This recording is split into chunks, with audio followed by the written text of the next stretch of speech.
आप देख रहे हैं TN महाराष्ट्र न्यूज चैनल। केंद्र सरकारकडून सरकारी कर्मचाऱ्यांना एक अत्यंत मोठे गिफ्ट देण्यात आले। केंद्रीय मंत्रिमंडळाने 8व्या वेतन आयोगाला मंजुरी दिली आहे।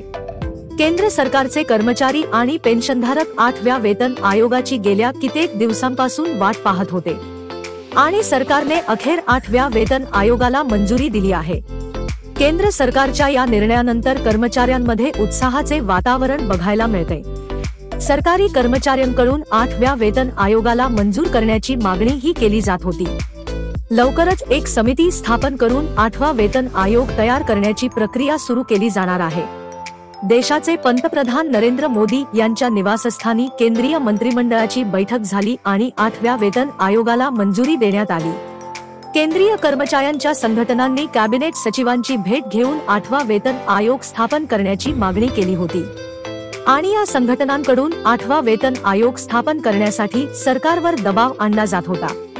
सरकारकडून 8वा वेतन आयोग लागू करण्याची घोषणा केली आहे। 8वा वेतन आयोग 2026 पासून लागू होईल हे देखील स्पष्ट करण्यात आले। आतापर्यंत कर्मचाऱ्यांना 7व्या वेतन आयोगांतर्गत पगार मिळत होता।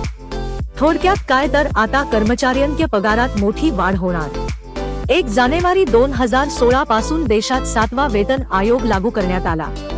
वेतन आयोग 10 वर्षांनी लागू होत असल्याने नरेंद्र मोदी सरकार 1 जानेवारी 2026 पासून 8वा वेतन आयोग लागू करेल अशी माहिती मिळत आहे। 8व्या वेतन आयोगाला मंजुरी देऊन मोदी सरकारने कर्मचाऱ्यांना एक प्रकारचे अत्यंत मोठे गिफ्टच दिले आहे।